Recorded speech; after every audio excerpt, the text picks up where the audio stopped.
Feliz 2026 para todos los fanáticos del calcio. Es así, nosotros ahorita retomamos los videos de actualidad de la Serie A con la recién terminada fecha 22, que ya empieza como que a acomodar un poquito las cosas y a cambiar un poquito los pronósticos que nosotros teníamos a comienzos de temporada. Ya la parte alta de la tabla de clasificación está muy encaminada. Por lo menos el tema de quiénes van a pelear el título esta temporada. La zona Champions sí que es un misterio. La zona Europa League está también bastante pareja. Y la zona del descenso también va a ser una locura, creo yo. Y de eso les vamos a estar hablando el día de hoy. Tuvimos partidazos el fin de semana. Tuvimos el Juventus-Napoli. Tuvimos el Roma-Milan. Y el Inter podríamos decir que fue el gran ganador de esta fecha, que aprovechó esos dos encuentros directos para sacar ventaja.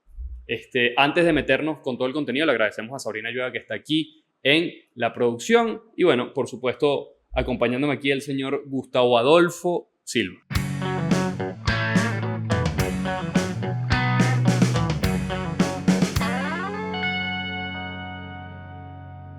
¿Cómo están? ¿Cómo les va? Un saludo para la audiencia, saludo para Félix, saludo para Sabri también. El primer episodio de esta segunda vuelta, analizando la segunda vuelta de la Serie A, que tenemos ya tiempo sin hablar del torneo local, de uno de los torneos locales. De actualidad. De actualidad, tal cual. Y bueno, antes que nada, suscríbanse para que les aparezcan los videos que subimos todas las semanas. Y tal cual como bien menciona Félix, un fin de semana recargado y sobre todo un buen fin de semana para el Inter, porque el Inter, como bien comenta Félix, fue el único equipo que ganó el top 3. Sí. ¿Vale? Y bueno, ya al final del episodio vamos a actualizar la tabla de clasificación. Sí, como queda. Sin embargo, son 5 puntos que ya prácticamente lo tienen. Y bueno, tiene una racha importante, ¿no? No, y no solo eso, que también lo vamos a estar debatiendo en este episodio. 5 puntos sobre el Milan, pero 9 puntos sobre el Napoli. Sí. 9 puntos sobre la Roma y 10 puntos sobre la Juventus. Entonces ahí ya vamos ya a la cosa se está tornando total y completamente distinta. Solo para recordarles que el Inter este fin de semana ganó 6-2, un partido que parecía que se le iba a complicar contra el Pisa. Reaccionó muy bien, terminó goleando, empezó perdiendo 2-0 y antes de terminar el primer tiempo, prácticamente en 10 minutos remontaron y después remataron en la segunda mitad. Y el Inter justamente aprovechó esos partidos directos de Juventus contra Napoli y de Milan contra Roma. Vamos a meternos directamente en el Juventus-Napoli, que yo creo que fue uno de los más... Sí, fue creo que uno de los platos fuertes. Hubo 2 platos fuertes el fin de semana, pero ese Juve-Napoli era un partido bastante interesante, de acuerdo a cómo viene la Juventus de Luciano Spalletti, que parece que ya está está prendiendo motores, ¿no? Que tiene identidad, y un Napoli que por ahí le ha costado, sobre todo por el tema de las bajas del equipo. Sí, el partido finalizó 3-0 en el Juventus Stadium. Empezó ganando ahí la Juventus con un gol, digamos algo, no fortuito, pero un gol ahí más o menos de Jonathan David, que viene ya, empezó también a marcar eso con es importante. Un poquito más de regularidad. La Juventus que ha tenido ese problema en el ataque, ¿no? Que se trajeron a Luis Openda, que no ha rendido mucho tampoco esta temporada. Jonathan David por ahí en algunos tramos parecía que de menos a más, realmente. Y de hecho al principio de la temporada, cuando estaba Tudor, parecía hasta que iba a ser más titular Vlahovic que el mismo Jonathan David. Bueno, Vlahovic se lesionó y Jonathan David como que parece que va agarrando ahí un poquito, ¿no? Es que el tema, por ejemplo, de Jonathan David es lo que pasa, yo creo que más que todo con el 11, ¿no? Con el 11 de la Juve. Recordemos que una de las grandes falencias que tenía Igor Tudor era que no tenía un 11 fijo, se la pasaba probando jugadores. Ya vemos por lo menos a un Kalulu ya jugando un poco más posicional a su valga la redundancia, posición natural, que es central. Y vemos también... Bueno, lateral, está jugando de lateral. De lateral. Pero sí es verdad que al comienzo digamos, era más carrilero. De la gestión de Spalletti, sí jugó línea de 3 de central. Ahorita parece que está ya más definido como lateral. Lateral, sí, porque con Tudor iba un poco más al ataque y Kalulu no tiene esa proyección. Bueno, sí es veloz, sí. Claro, pero yo considero que Calulo lo pierde. Él es un jugador mucho más de marca, precisamente porque es mucho más robusto. Entonces, de hecho, inclusive se ve que la Juve, una de las cosas es que están mucho más organizados en defensa.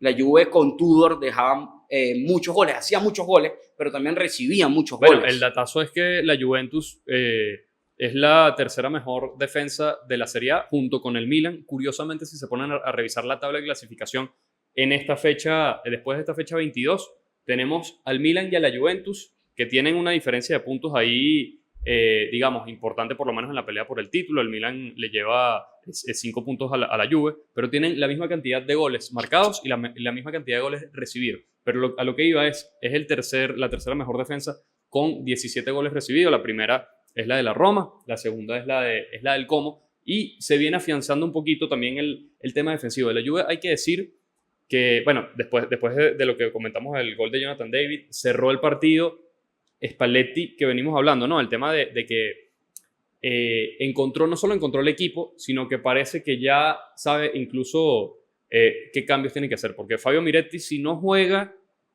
por lo menos entra de recambio. Y en esta ocasión el cambio funcionó bastante, creo yo, porque el impacto fue inmediato. Recuperó un balón, es verdad, un error en salida de Juan Jesús, más de mérito de ellos que mérito de él, pero recuperó, hizo el pase. Porque, ojo, hay que tomar en cuenta también, la Juve jugó un partidazo, pero también el Napoli, por ahí, no jugó un buen partido, llegó muy poco, inclusive también hubo fallas defensivas, lo que bien comenta Félix, y también eso ayuda. Inclusive en el último gol, el gol de Kostic, no hubo marca.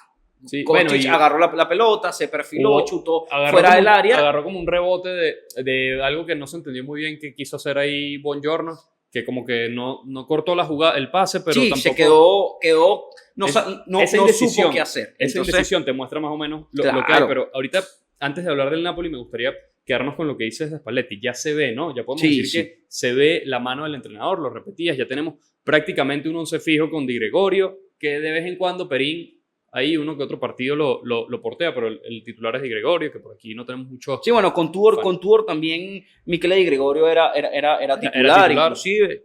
Bremer, que después de volver de la lesión, está fijo allá abajo. Bremer me parece, Félix, realmente que es un pilar fundamental en la defensa de la Juve. Bueno, cuando él está bien, es un jugador que se le puede sacar mucho provecho. Bueno, la Juve justamente cuando lo fichó a él era para tener esa referencia fuerte, es como el referente de la defensa. Gatti que está volviendo, pero Gatti no ha sido titular. Kelly es el que ha sido titular también en estas fechas. Cambiazo que por ahí se lanza algunas buenas, algunas malas, no con el máximo nivel que le habíamos visto. Kefren Turam que está más o menos fijo. Locatelli y ojo, la temporada de Kefren Turam ha sido también de más a menos.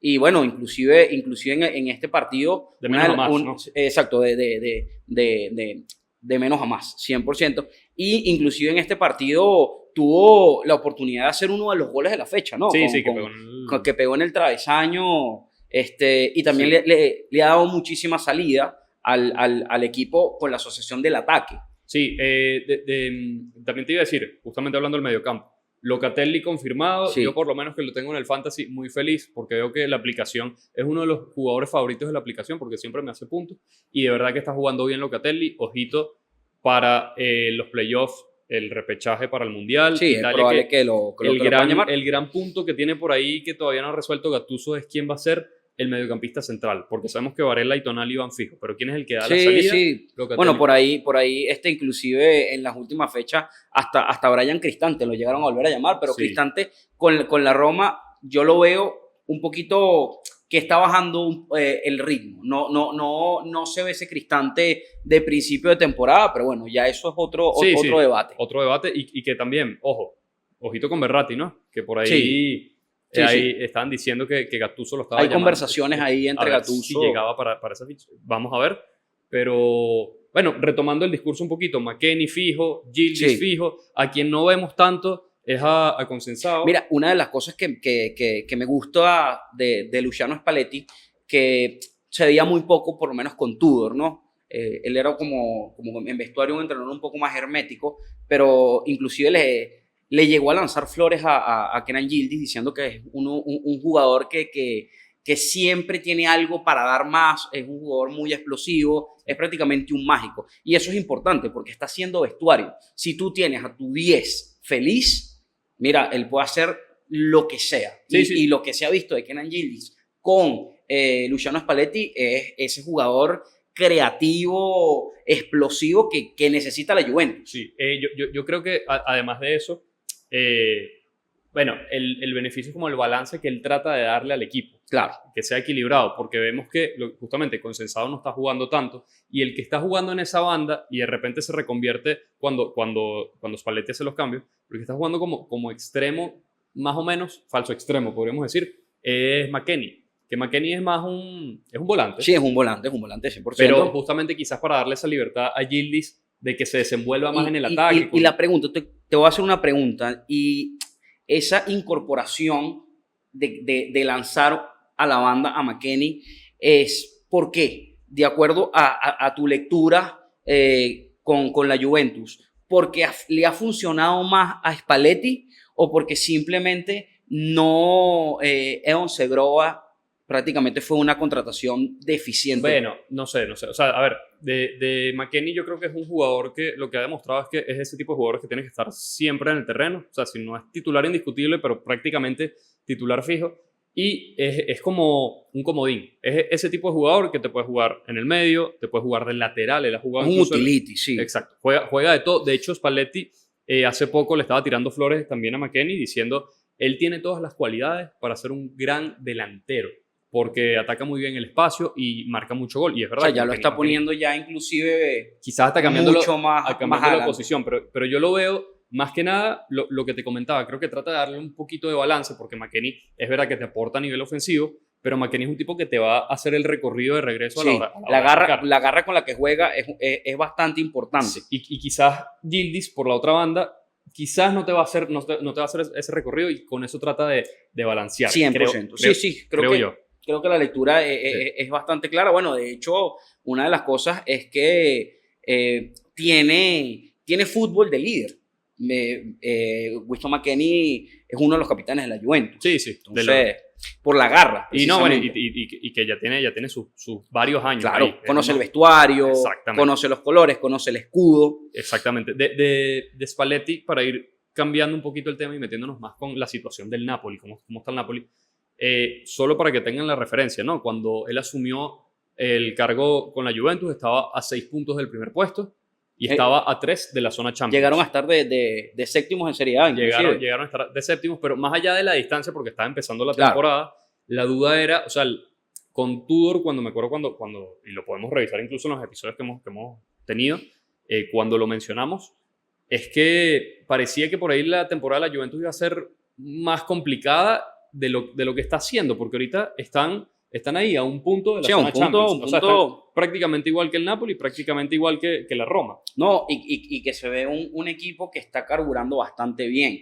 Porque una de las cosas que sobre todo en Serie A, en calcio, es importante es lo que venías comentando, el tema de los goles recibidos. Y sí, con Tudor en la Juve hacía goles, pero recibía muchos goles. Entonces, ya poder consolidar una defensa sostenible ya te sirve para poder inclusive jugar partidos complicados, porque este partido contra el Napoli fue un partido complicado, partidos contra rivales directos, inclusive hasta para ganar con la mínima. Eso solamente lo pueden hacer los entrenadores que saben defender. También le ganaron a la Roma en su momento. Claro. Entonces, eso es importante y van a seguir.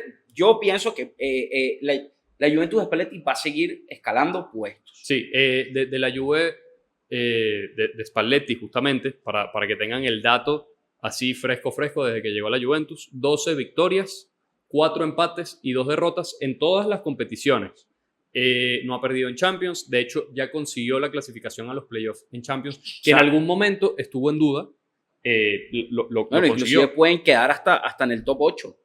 Todavía está bien difícil, pero matemáticamente se puede. Podría que para cuando salga este episodio ya tendremos el desenlace de esa situación, pero cambia muchísimo el panorama. Y bueno, con la Juventus él llegó justamente con ese discurso, que lo debatimos bastante, que dijimos, la Juventus, la intención era como que meterla en la carrera por el título. Yo no sé si con eso, porque la Juventus, la fecha anterior a esta, perdió con el Cagliari, por ejemplo. Entonces, va intercalando resultados, pero dentro de todo vemos el macro, las estadísticas de macro son buenas, 12 victorias, 4 empates y solo 2 derrotas, y contra rivales directos prácticamente impecable. La otra derrota que tenía era con el Napoli en la primera vuelta, pero bueno, era el Napoli en el Maradona. Sí, en el Maradona, que es difícil. Porque una de las cosas también interesantes aquí, ya cuando nos metamos a hablar del Napoli, lo vamos a desarrollar un poco más, es que el Napoli de local es complicado, pero sí, por ahí de visitante esta temporada no ha tenido los resultados que se quieren. Bueno, una cosa importante que yo creo que para la directiva de la Juve, al final lo realmente fuerte y pesado es que la Juve esté en zona Champions. O sea, el proyecto Spalletti es para zona Champions. Ojo, si de repente se dan los resultados para que la Juve a final de temporada pueda pelear por el Scudetto de Serie A, buenísimo, pero creo que ese proyecto o la llegada de Spalletti es precisamente para asegurar puestos de Champions. Que si los asegura, probablemente lo veremos renovado, porque recordemos que su contrato es hasta junio del 2026. Vamos pasándonos un poquito al otro lado, el lado que perdió en esta fecha, que fue el del Napoli. El Napoli que en 2026 no arrancó muy bien. Obviamente está el tema de las lesiones, que pesa muchísimo, pero para que tengan el dato también, en 2026 tiene 2 triunfos contra Lazio y Sassuolo, tiene 3 empates contra Hellas Verona, Inter y Parma. El del Inter sí fue un empate importante, podríamos decir, porque además fue en el Giuseppe Meazza, y una derrota contra la Juventus. Es decir, más empates y derrotas que victorias en este 2026, y por ahí se está quedando un poquito atrás, lo que dijimos. También pasó la situación, no es materia para este episodio en específico, pero hay que mencionarlo. Lo que pasó durante la semana en la penúltima fecha de la fase de liga de la Champions League, que con un triunfo estaba bien encaminada esa clasificación a los playoffs, y terminó empatando contra el Copenhague, un equipo que prácticamente una hora jugó con un jugador menos. Empezó ganando el partido del Napoli también, o sea, todo mal. Pero es que también el tema del Napoli en esta temporada es, sobre todo ya finalizando la primera vuelta, y eso se ve ahorita en este 2026, es que las lesiones le han jugado una mala pasada. Porque por lo menos vimos a un Kevin De Bruyne que cuando comenzó la temporada era pilar indiscutible. Bueno, la asociación De Bruyne-McTominay, el fichaje estrella del Napoli, inclusive Hovland, era una locura. Por otro lado, tenemos a David Neres, que Neres jugó bastante bien lo que fue el mes de noviembre, mes de diciembre, con goles, aportó muchísimo, pero Neres lesionado. Matteo Politano, que realmente... Titular indiscutible. Sí, es titular indiscutible, pero las lesiones lo tienen. De repente llega, de repente no llega, de repente llega, de repente no llega. Ahorita no jugó contra la Juventus en Turín, precisamente por molestias. Bueno, Rahmani, que también se había recuperado una lesión, recayó. Ahí todavía hay que esperar a ver si se reintegra esta misma semana.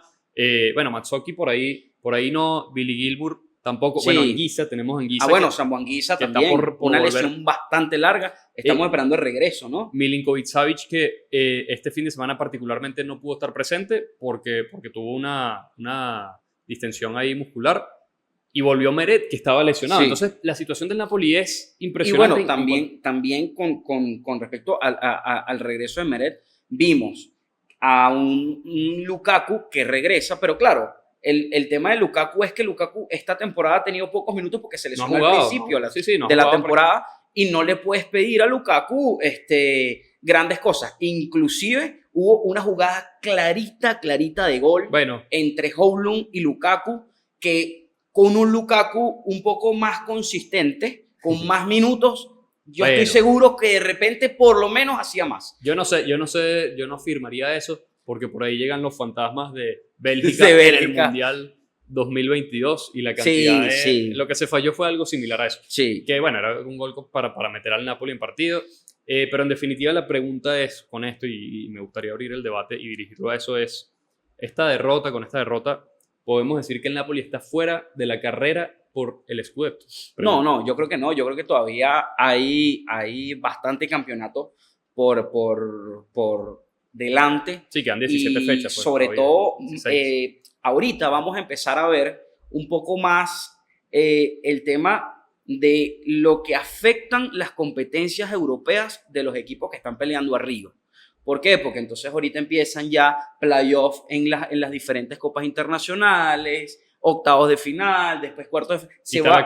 La Copa Italia. La Copa Italia también importante. Entonces se va achicando cada vez el torneo y entonces ahí es donde equipos como la Roma, como el Napoli, que no están peleando segundo puesto, pueden de repente inclusive, bueno, Napoli llegó a estar de primero esta temporada, sí. Al comienzo de la temporada, la Roma también llegó a estar de primero esta temporada, el Milan, que el caso del Milan es importante porque pues, precisamente no está compitiendo competencias internacionales, pero yo creo que el Napoli todavía puede, y como hemos venido comentando, Samu Anguissa dentro de poco ya va a empezar a jugar nuevamente minutos. Y bueno, también hay que ver si contratan, ¿no? Sí, hay que ver. Está sonando por ahí Lookman, pero que depende del tema de si el Napoli avanza o no avanza en Champions. Y también te quería hacer una pregunta respecto a eso. ¿Le conviene quizás al Napoli, en términos de pelear la Liga, le conviene quedar eliminado en Champions, como para focalizarse solo en la Liga? Obviamente a nivel económico, a nivel de objetivos de la temporada, decimos que no, o sea, no es que el Napoli se va a botar de la Champions para eso, pero quizás tomando en cuenta los últimos años, de los campeones de los últimos años, siempre lo hemos dicho, suelen ser equipos no los que llegan más lejos en instancias europeas, sino más bien que los sacaron de la competencia en la que estuvieran y por eso se pudieron focalizar más en la Liga. El año pasado, bueno, el Napoli no tenía competencias europeas. En el anterior, un Inter que perdió en octavos de final. En el anterior a ese, un Milan que también había perdido en fase de grupos de la Champions League. En el anterior a ese, un Inter, o sea, como para que se entienda. Mira, yo creo que el Napoli, a ver, de acuerdo a cómo está ahorita en Liga y lo que se ha venido hablando de lo que le cuesta jugar de visitante, de que por ahí de repente de local sí es un equipo que uno conoce, que tiene garra, que juega al fútbol, que busca los resultados, ok, pero no es que le conviene quedar afuera de Champions, porque al final, ¿quién es el campeón vigente del fútbol italiano? El Napoli. Entonces, no tiene mucho sentido de que quedes afuera. Ahora, si nos vamos a las matemáticas, si nos vamos al rendimiento del equipo en Champions, mira, está difícil. A ver, está difícil. La última fecha le toca el Chelsea, pero le toca el Chelsea de local que es importante, porque el Napoli precisamente de local es donde tiene mucho mejor rendimiento esta temporada, pero por ahí no debería, o sea, no le conviene quedar afuera, pero si queda afuera, ya no hay mucho que hacer, ¿no? Porque el rendimiento es nefasto en Champions. Cuando ustedes estén viendo este episodio, ya probablemente sabremos si el Napoli está fuera o está en los playoffs de la siguiente ronda de Champions. Tenemos que ir cambiando un poquito el tema, hablar del otro partidazo del fin de semana, que fue Roma-Milan, que terminó 1-1. Un partido que la Roma, digamos, un libreto que yo recuerdo bastante similar al partido del Milan como Milan, que fue, digamos, duramente criticado porque llegó mucho el Como y generó y terminó ganando el Milan. En este caso, la Roma generó.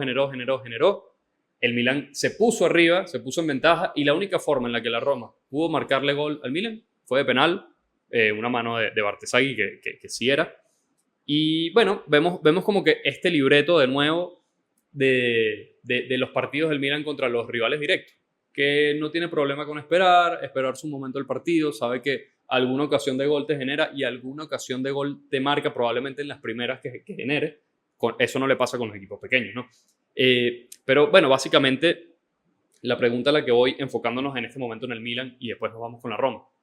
Podemos decir, ya me dijiste que el Napoli no lo das por descartado, pero el único contendiente al título parece ser, además del Inter, por supuesto, el contendiente contra el Inter parece ser el Milan, que es el que mantiene la regularidad. Es que, a ver, yo creo que el Milan, dentro de un análisis bien completo, es el equipo que debería pelear hasta el último momento por el Scudetto de Serie A. porque el Milan no juega competencias internacionales, por ahí no tienen, los jugadores no tienen tanto desgaste. Allegri no tiene que preparar partidos internacionales precisamente. Sí. Y una de las cosas que quiero acotar aquí es que hay gente que por ahí arremete mucho contra el Allegri Ball. Escúcheme bien, a mí me parece que el Allegri Ball es una filosofía increíble. ¿Por qué? Porque es una filosofía, sí, puede ser amarrete, pero la efectividad es prácticamente altísima. Sí, sí. Es altísima. Y al final a ti lo que te interesa es ganar los partidos. No, que si ganaste el partido jugando bien, que si ganaste el partido jugando mal, al final de la temporada, cuando te vayan a dar el título, precisamente para darte el título, tiene que haber una suma de puntos. Entonces, yo creo que 100% Massimiliano Allegri con el Milan ha dado en ese punto importante que le faltaba. ¿No? Y que lo hemos dicho desde el arranque de la temporada. Nosotros sabemos a qué juega Allegri, sabemos cómo es el fútbol de Allegri. Por ahí, dentro de la comunidad milanista, he visto algunos comentarios. No es posible que juguemos así en el Estadio Olímpico, que pasó lo mismo contra el Como, que después no sacan los resultados contra los equipos pequeños. Bueno, a ver, mira, lo que quieras, pero al final el Milan tiene 21 partidos consecutivos sin perder en la liga. Tiene la racha europea de las 5 grandes ligas europeas más largas a nivel de liga. Eso te dice algo. Está a 5 puntos del primer puesto. Es un equipo bastante similar al del año pasado. Lo que cambiaron fue la mitad de la cancha. Y el año pasado el Milan quedó fuera de todas las competencias. Este año está peleando el título. Y el año pasado el Milan era un equipo que prácticamente jugaba un tiempo.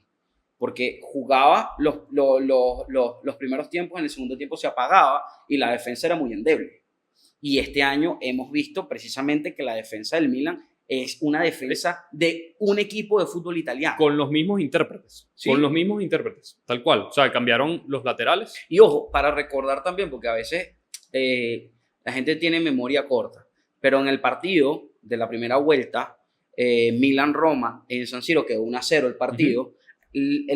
Prácticamente los últimos 20-25 minutos de partido fue la Roma intentando buscar el empate. O sea, sí. El Milan le cedió en San Siro la pelota a la Roma. Sí, sin embargo, no entró ese empate y pudieron sacar los 3 puntos. Para nuestros amigos que tienen memoria corta y que están tirándole ahí algo de hate al Milan, que no están contentos con la temporada que está teniendo el Milan no ha perdido ningún partido contra rivales directos. Del equipo del top 5 no ha perdido ningún partido. Cosa que el Inter sí. El Inter no sabe sí. jugar partidos contra rivales directos sí. o contra equipos más competitivos de la misma línea, un poquito sí. más competitivos que para refrescarles la memoria, porque ya dijimos quiénes están en el top 5. El Milan le ganó al Inter el primer partido, con la Roma ganó de local, empató de visitante. El Estadio Olímpico tampoco es tan sencillo. Le ganó al Napoli en San Siro y empató con la Juventus de visitante. Ahí están los números. Justamente para ir cambiando y volteando la tortilla, el equipo que no le ha ganado a ninguno del top 5 es la Roma. La Roma perdió con el Inter, perdió y empató con el Milan, perdió con el Napoli y perdió con la Juventus y aún así está de tercer lugar a 9 puntos de sí, mira, a ver, yo creo que el tema de la Roma es un tema... A ver, las contrataciones que la Roma hizo al principio de temporada no calaron tampoco para nada bien. Bueno, perdón que te interrumpa. Lo vemos ahorita con las recientes contrataciones. Ya 3 fichajes. Sí. Uno de ellos ya es titular. ¿Qué pidió Gasperini? Toda la primera mitad de temporada, tráeme un delantero. O sea, no, y por eso contrataron a Evan Ferguson, proveniente del Brighton de Inglaterra, y Evan Ferguson prácticamente está de vacaciones por Roma. Sí. No tiene ningún tipo de sentido, porque cuando le dan la oportunidad no hace absolutamente nada. Pero le trajeron un delantero. Pero no tuvo ese rendimiento. Digo ahorita, Malen. Sí, Toynel Malen 100%. O sea, llegó y ya es titular indiscutible. Primer partido gol, de hecho. Sí, contra el Torino, ¿no? Sí.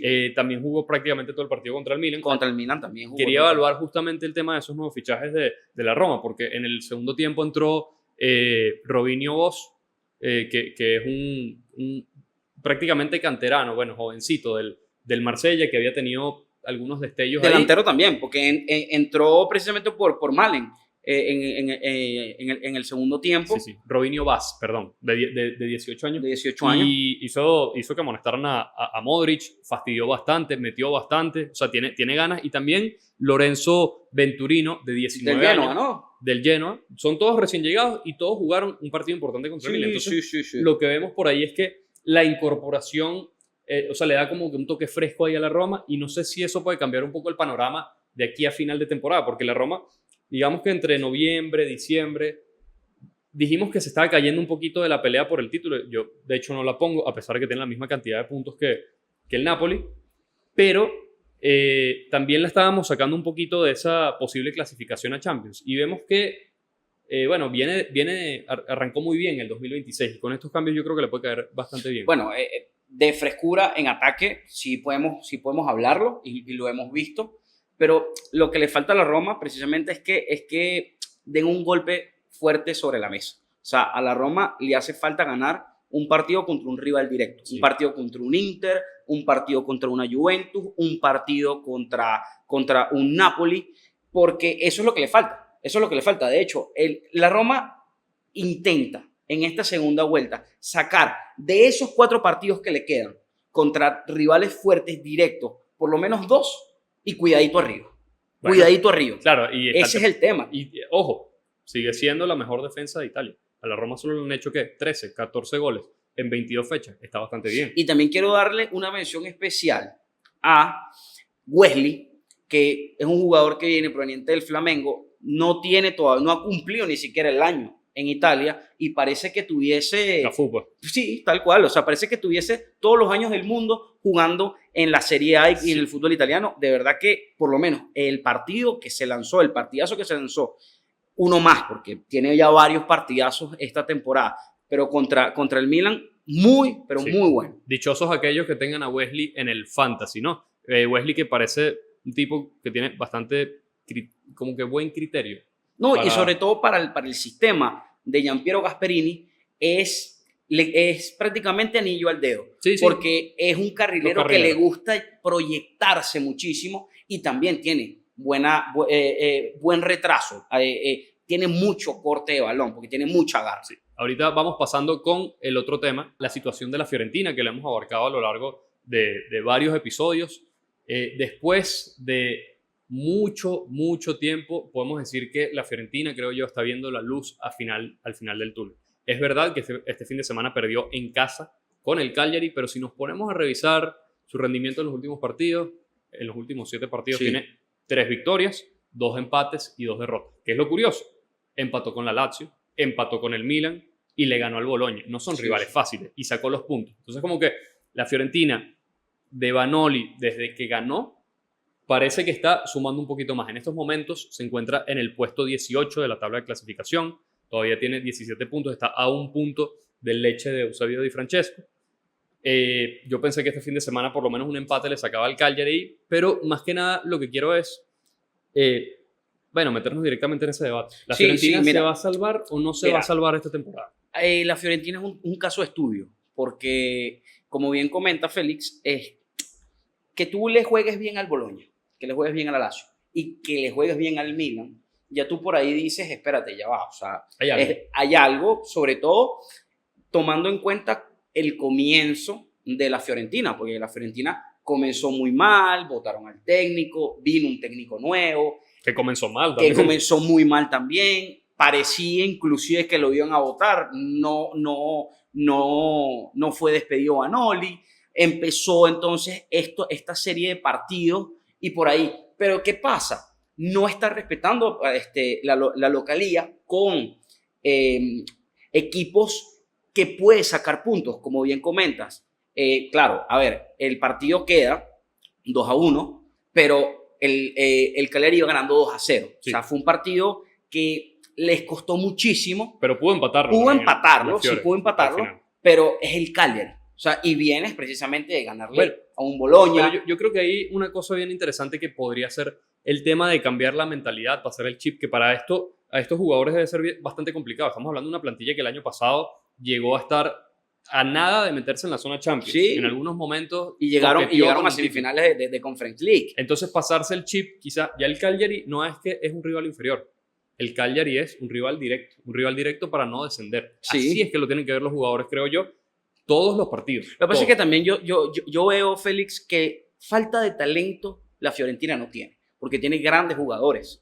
Tienen a Rolando Mandrágora, tienen a Moisés King, que por ahí no jugó el último partido, un De Gea que desde que regresó a un equipo competitivo, porque desde que se fue del United, Manchester United.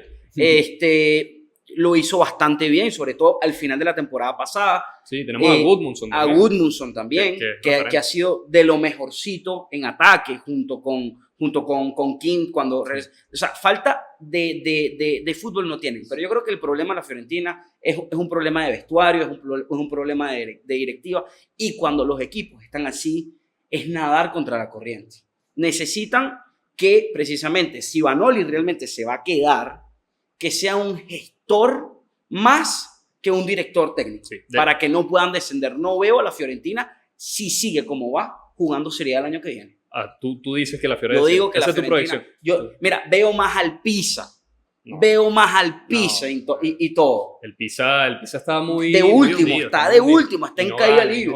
No gana. Pero a ver, fuertes declaraciones aquí del señor Gustavo Silva, pero está bien. Es que mira, tú ves a la Fioren jugando y ves un equipo apático, pero no por falta de fútbol, sino que es precisamente por un equipo que está pasando un problema. Bueno, de la Fiore hay que decir que esto es aparte a esa crisis, el tema de que falleció su dueño, Rocco Commisso, hace un par de semanas ya.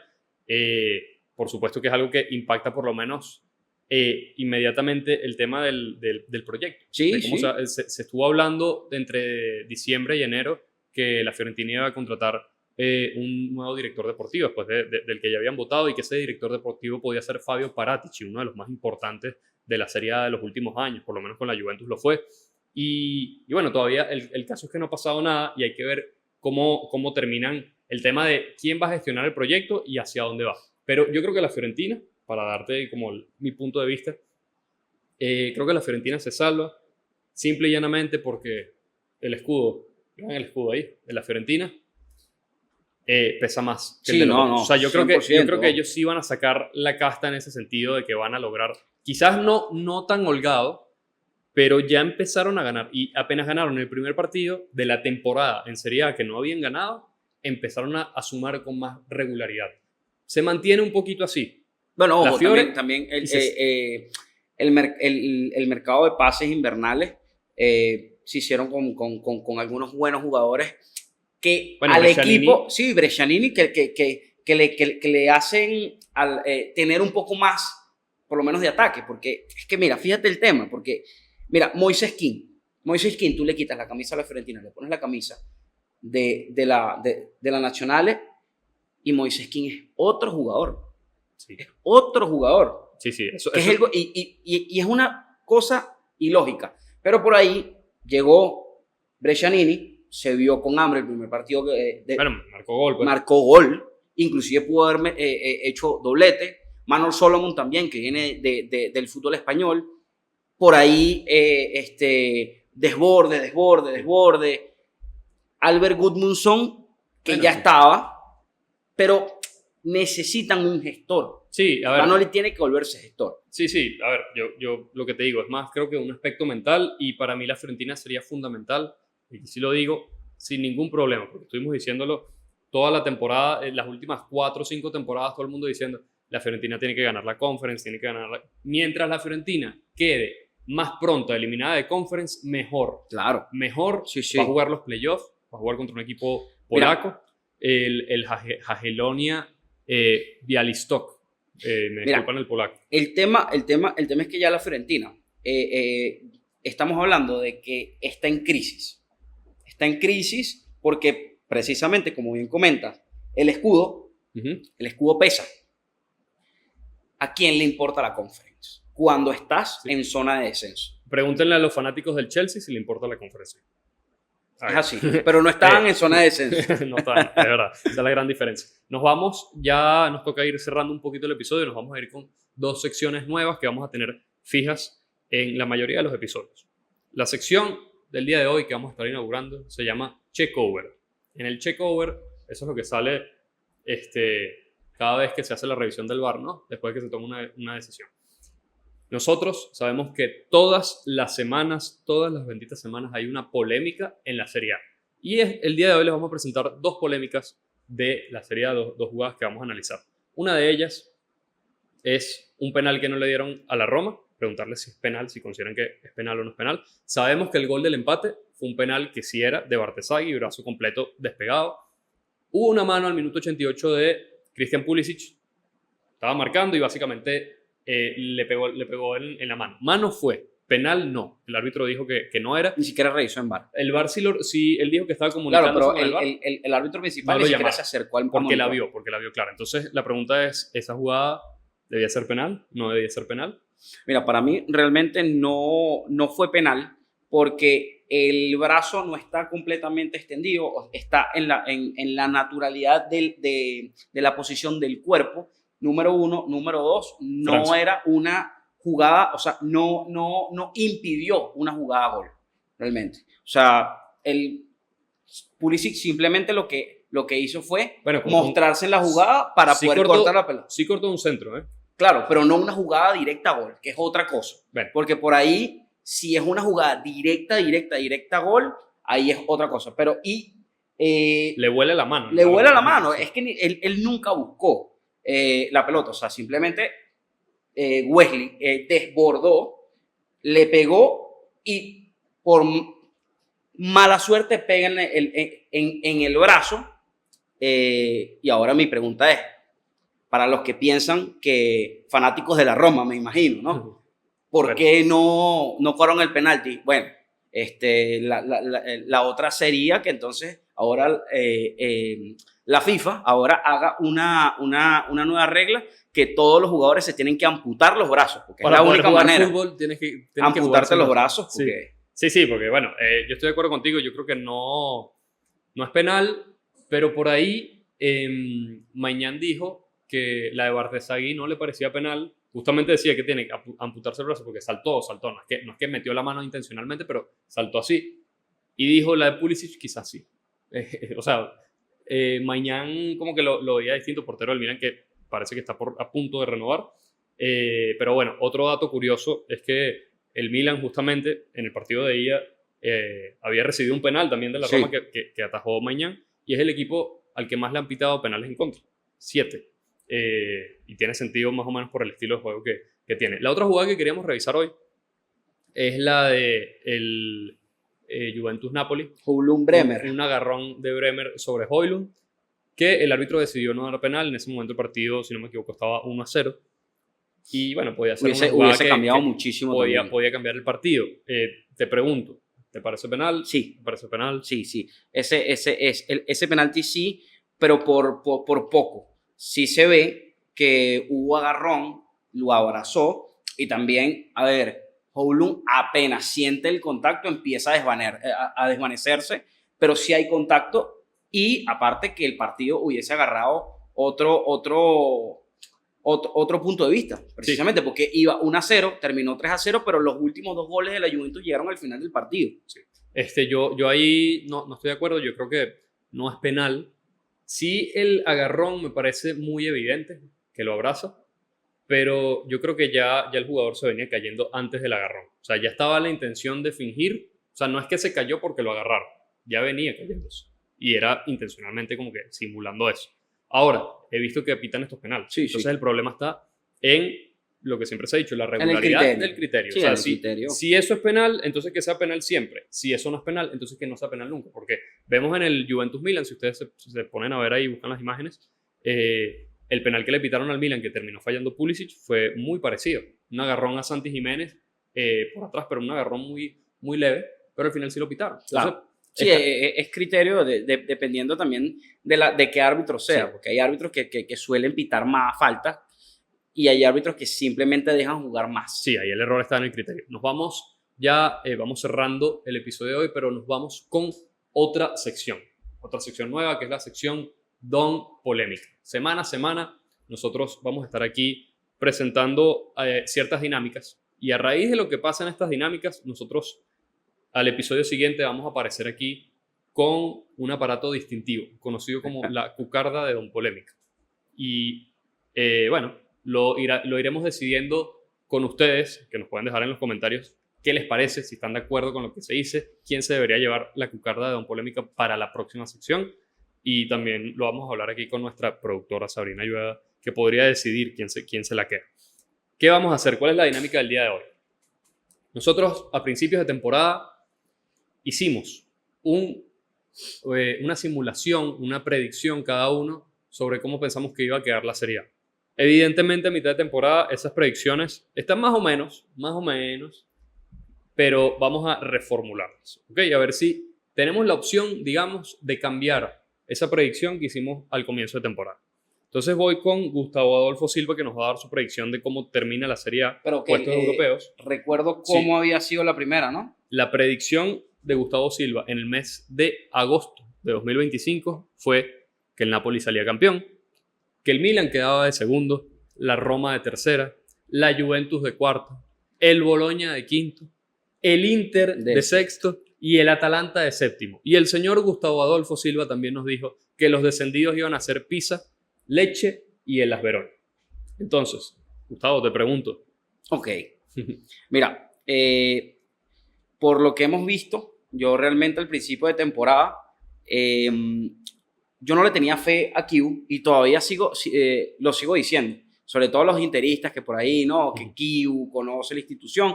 Con Kiu no van a ganar nada porque Kiu a rivales directos no le ha ganado a ninguno.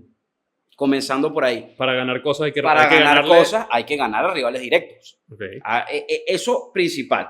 Ahora bien, Kiu ha sabido jugar partidos a rivales asequibles. Sí, ojo, para hacer la acotación, a rivales directos sí le ganó por lo menos a la Roma. A la Roma, claro, pero esos partidos... el Milan perdió, contra la Juventus perdió el primer derbi de Italia. Sí, con el Napoli perdió y empató. Exacto. A ver, y en Champions, no le ganó al Bayern, no le ganó al Arsenal. Sí, Arsenal, Atlético de Madrid. Sí, era Atlético de Madrid. Arsenal, Liverpool sí. 1-0 en Anfield, exacto. Y le falta el Borussia Dortmund de visitante. Entonces, es verdad ese dato que estás diciendo, pero para que... Entonces, a ver, voy a poner campeón, voy a quedar con Milan.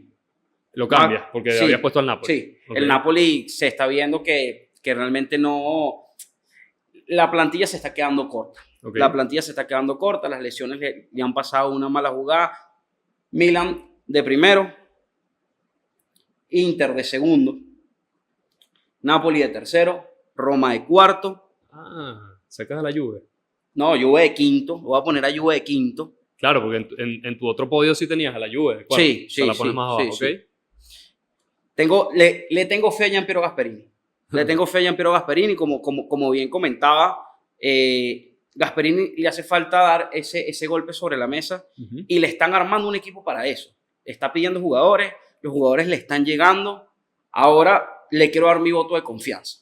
Gasperini, tienes el voto de confianza de Gustavo Silva. Ojo, la Juventus viene carburando. Yo me estoy lanzando una macana acá. Quiero que lo sepan. Así que quiero que Gasperini entienda y valore por ahí mi voto de confianza. Está bien. El cómo es esto, sí. ¿Cómo es esto? Creo que cómo se va a meter en competencias europeas. Y por ahí yo puse séptimo al Bologna, pero por ahí... Al Atalanta. Al Atalanta, exacto. Al Bologna lo había puesto de quinto. De quinto.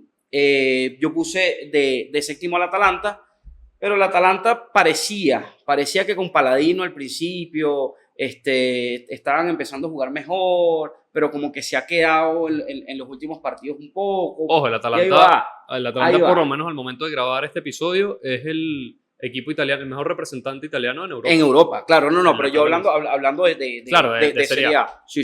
Entonces, ¿a quién pondrías de séptimo? ¿A quién pondría de séptimo? Miren, hay algo interesante también que no había pasado al principio de temporada, y era que la Lazio no había contratado jugadores. Ahorita la Lazio está empezando a contratar jugadores, y también dejó ir a un pilar fundamental como Guendouzi. Y bueno, y el Tati. Y el Tati, claro, el Tati al West Ham.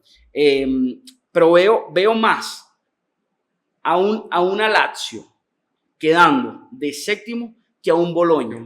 Porque veo que el Bologna, bueno, y una Atalanta, gran, exacto, sí. Y veo inclusive que con respecto al Bologna, Vincenzo Italiano ya ni siquiera su goleador lo respeta. Porque Riccardo Orsolini, explícame. Bueno, te voy a dar la opción de que elijas un equipo para el octavo lugar en caso de que el campeón de la Copa Italia esté en ese top de ya clasificados a Europa, entonces se abriría un cupo más para Europa. No sé si Atalanta. El Atalanta octavo. ¿Y tus descendidos? Mis descendidos me voy con Fiorentina. Ese ya lo dijiste y lo dejaste claro en el segmento anterior. Lecce.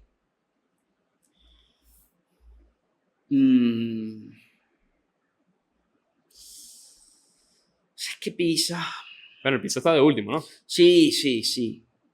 Ojo, el que tenías antes no estaba tampoco tan errado. Dijiste Sí. Pisa, Lecce y Las Verona y los tres están ahí. Sí. Pero es que fíjate que, como dije, yo le tengo confianza a que el Pisa se va a salvar. Ok. El Las Verona, Fiorentina y Lecce. El Las Verona, Fiorentina y Lecce. Ok. Interesante predicción para el descenso. Nos pueden dejar aquí en los comentarios a ver si están de acuerdo. No, Gustavo, te estás borrando. No sé. Ok.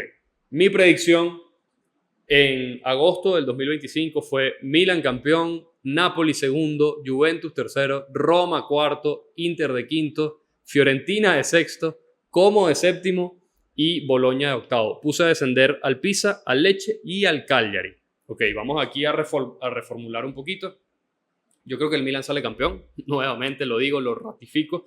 A mí esta temporada anulo mufa porque yo sé que yo he dicho en otros episodios, no, el Milan va a ganar la Supercopa, no, el Milan va a ganar la Copa Italia. Anulo mufa Ya, de todo. Estamos ahí, estamos iguales. Anulo mufa con todo. ¿Por qué? Porque este Milan me da vibras del Milan 2021-2022. Este Milan le gana a los rivales directos y bota puntos contra rivales que no te esperas. Pero a los rivales directos les gana. Oye, es un y Milan al final que regularmente, o sea, no pierde desde la fecha 1. No ha perdido ningún partido de visitante. Y otra cosa, tienes al máximo ganador en actividad de los entrenadores italianos en el banquillo.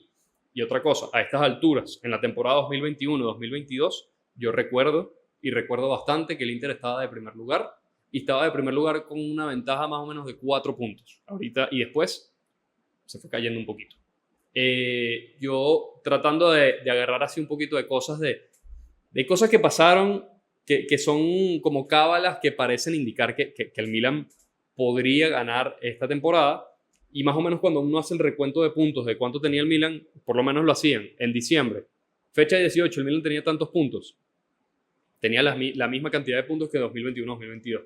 Y se ve que es bastante similar. Más o menos ese es mi argumento y creo que puedo aprovechar el tema de no jugar competencias europeas. Sí, y eso es importantísimo. De segundo lugar voy a poner al Inter porque yo creo que ya el Inter no sale del podio. Por el rendimiento que hemos visto, Sí. El Inter a mí me parece que gran error por lo menos. O sea, yo no me esperaba más o menos lo que hemos visto del Inter contra los equipos grandes. Yo me esperaba eso contra todos los equipos. Eso es lo que me esperaba. No, y todavía le queda una cosa más irregular. Todavía le queda contra la Juventus en Giuseppe Meazza. Sí. Le queda Milan en Giuseppe Meazza como local. O sea, Le falta la Roma también. La Roma también. El Atalanta. Bueno, ahí el Como.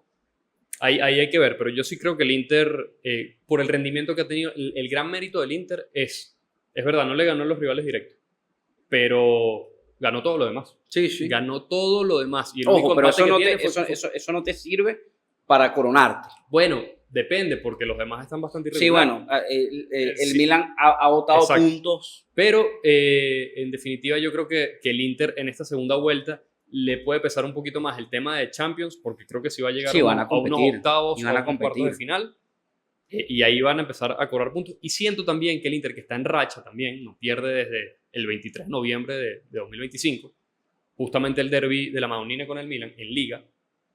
Yo siento que el Inter en Liga pincha un partido, pierde uno, y se puede pegar una medio crisis ahí que quizás le pueda terminar costando puntos. Entonces de segundo pongo al Inter. De tercer lugar voy a poner al Napoli.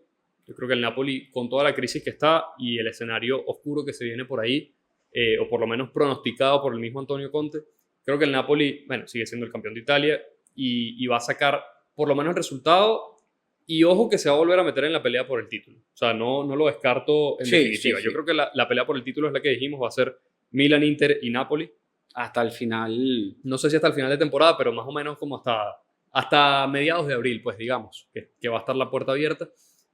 En el cuarto lugar, y lo siento mucho aquí, porque yo ya lo había puesto a la Roma, yo creo que la Juventus va a finalizar, de cuarto lugar y va a quedarse con ese cupo directo a la Champions League. De quinto pongo la Roma. La Roma por ahí me parece que ha sido, aunque tiene la mejor defensa, ojo, me parece que ha entrado como en un bache y medio de irregularidad, que no está mal, o sea, el proyecto es ese, pues. Que tiene un año el proyecto. Exacto. Bueno, menos de un año. Y luego, a ver, en el sexto puesto voy a poner al Como de Fábregas. Yo lo había puesto de séptimo, bueno, lo pongo de sexto. Y en el séptimo pongo al Bologna. Yo creo que el Bologna alza, y de octavo al Atalanta. El Bologna que está también en una situación de un Anda mes. de novenos ahorita. Sí, han tenido un mes para el olvido. Pero bueno. Y mis descendidos, el Pisa, yo creo que fijo. El Pisa va a ser, señoras y señores, el primer equipo que desciende en esta Serie A. Se los digo así. El Pisa me parece que no está para mantener la categoría. Como si lo están la Cremonese y el Sassuolo, que indiscutiblemente, Sí. que la Cremonese se ha caído, pero indiscutiblemente yo creo que se quedan. El otro equipo que pongo a descender es el Lecce, que ya lo había puesto. Y en vez del Cagliari, que era el otro que había puesto en mi predicción anterior, pongo al Hellas Verona, porque el Hellas Verona no levanta y no tiene tampoco a nivel de plantilla nada así. Les cuesta mucho. Nosotros ya tenemos que ir cerrando, pero antes les vamos a recordar los partidos que se vienen en la próxima jornada. Aquí Gustavo me va a ayudar. Es una jornada un poquito atípica porque va a empezar el viernes 30 de enero y va a terminar el martes 3 de febrero. ¿Ok? Bueno, comenzamos el viernes 30 con el Lazio Genoa. El sábado 31 de enero tenemos Pisa Sassuolo. Partido de prácticamente dos equipos recién ascendidos. Napoli Fiorentina, partidazo. Creo que va a ser un partidazo. Por ahí la Fiorentina le toca muy difícil. Claro, y bueno. Cagliari y Hellas Verona. Y partido importante para el tema del descenso. El domingo 1 de febrero tenemos Torino-Lecce. Torino que viene en caída libre también. Ojito que... es uno de los equipos más goleados. Sí, es el equipo más goleado de Serie A, imagínate.